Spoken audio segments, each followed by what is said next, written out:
Joined by Councillor Robert Campbell, and we are going to talk sports. Get to know the person behind the little check mark that you put in the box when you go to the election platform. Robert, thanks for doing this. I know you're busy this time of the year going out and knocking and canvassing on all the doors. It's a pleasure, Steve. Yeah, you're now welcome. let's talk about sports. Let's get to know the person behind the person that we always see at the council chambers. First off, where did you grow up?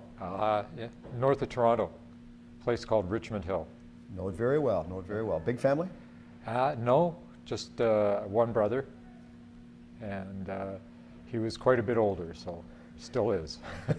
Yes, and that's good that they're still around too. Mom and Dad, did they want you guys to play hockey or play sports in general when you were young guys growing up? You know, my parents were immigrants.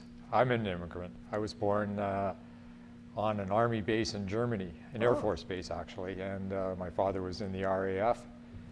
And they retired. When he retired, the family moved to Ontario, and they were very accommodating. You know, when I said I'd like to play hockey, my dad was fully supportive. He got up in the morning and took me there when he had to, and when he didn't want to, he kicked me out the door with the hockey bag. In those days, 5 in the morning, there I was walking down the street with a bag over my shoulder and a hockey stick, and going to hockey practice. Yeah, with the skates hanging over the end of the stick too. Oh yeah. I remember those days. Yeah. Did you have a rink in your backyard?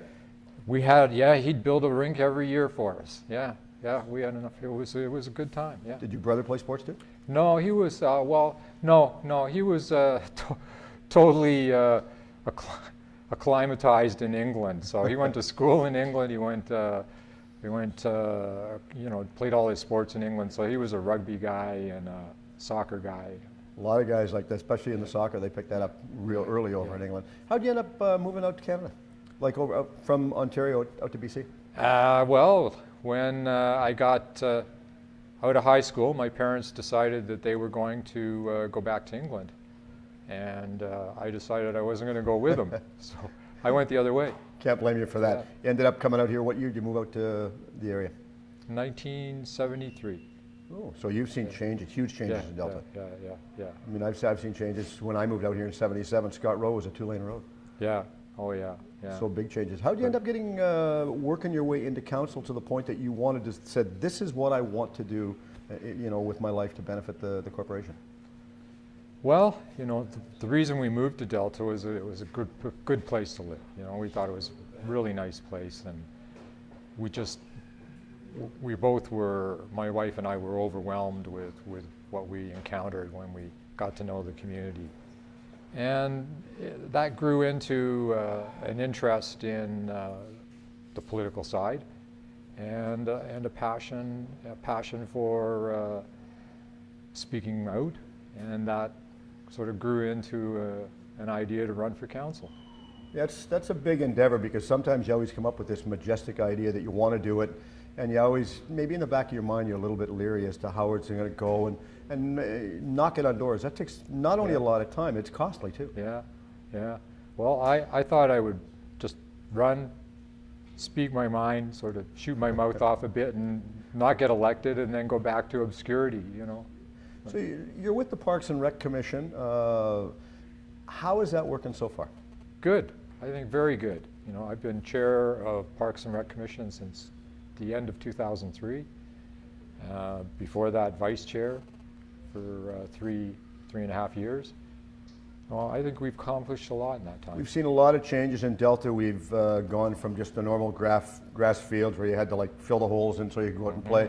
We've got artificial turf fields. We've got John Oliver Park. Where can you see the growth of sport in Delta within the next 5 years as far as adding extra possible parks? Well, we're not going to be able to add parks, really. I think we have to, our challenge is to make the best use of what we've got. We do have some underutilized parkland, John Oliver for one, and that will change over the time. I don't know if that will be in the next few years, but that'll happen at some point.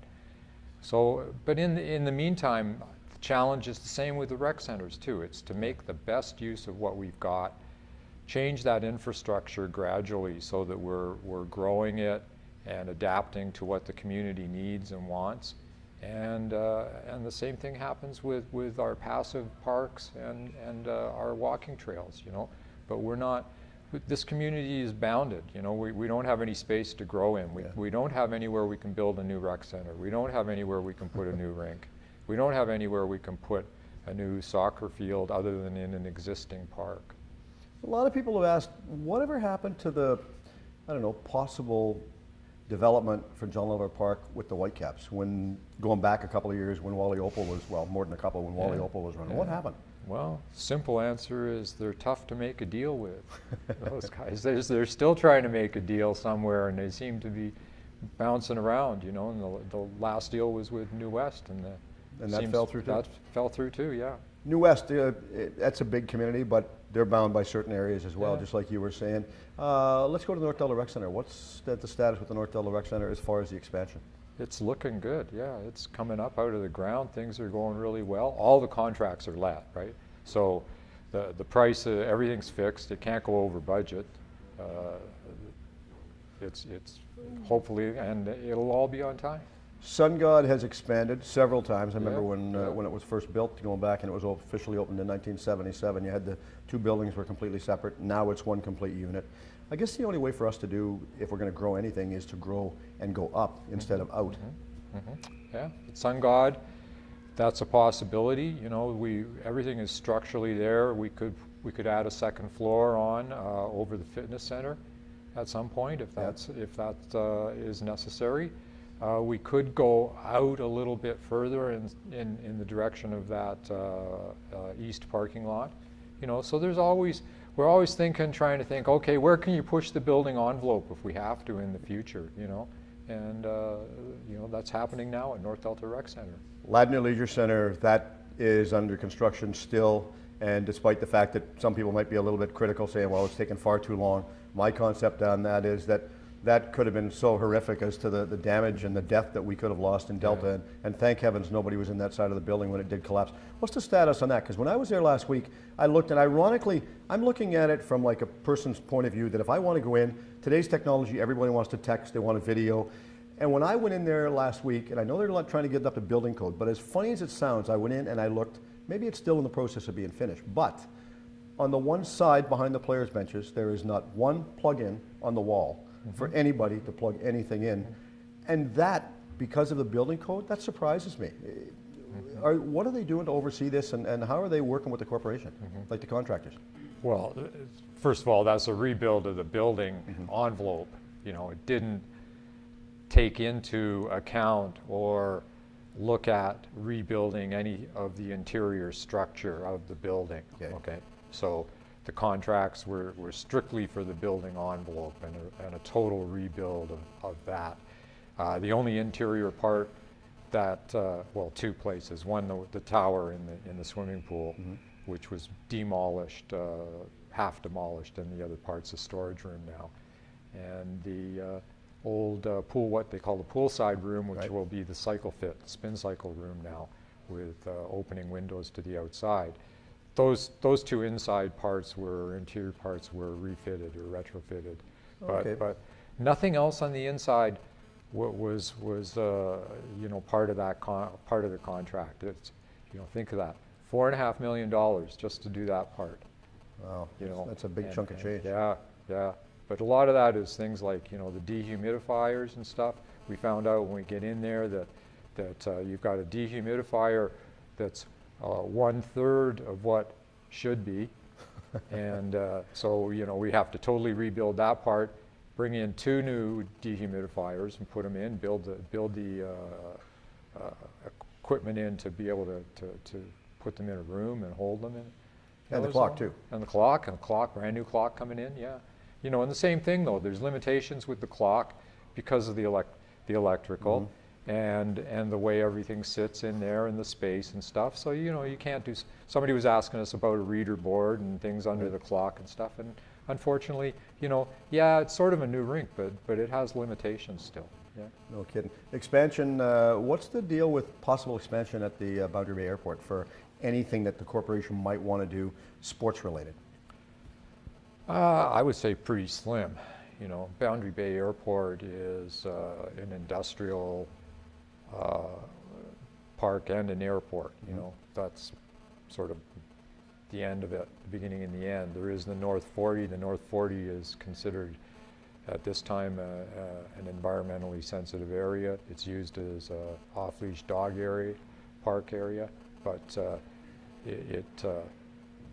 it's zoning, it's in the agricultural land reserve, it's zoning, and all this would preclude a lot of things, and we don't look at it as anything more than just something that's being parked there for future. Okay. When you reflect back, and lastly, because I know you're a busy man, you've got other election issues you have to deal with today. When you reflect back on your life in general, and I'm relating to sports now, is there any one specific area that you regret as far as a sport not playing or trying? Yeah, that's a good question, yeah. No, you know, I think I did pretty good. I enjoyed playing, you know, things were a lot simpler when I was growing up. There weren't as many choices to make, but, you know, and in Ontario, we never saw a soccer ball, and we didn't, nobody played basketball either at that time. And in the summer I played baseball, and in the winter I played hockey, and you know, I play football down at the park and stuff. No regrets at all? No regrets at all. I enjoyed it, man. It was good. No, different good lifestyle. Experiences. Different lifestyle back then too. Yeah, but good experiences, you know, and I just hope that kids today have similar positive experiences when they play organized sport. Yeah, that's what it's all about. Robert, thank you very much for coming in. You're I really welcome, appreciate Steve. your time. All right, good luck in the election coming up in the next short while, and all the best. We'll be talking to you next little while. You're welcome. Okay. Thank you very much. You've been listening to Robert Campbell, one of the Delta councillors running for election November the 15th. So don't forget, get out, check the mark, and vote.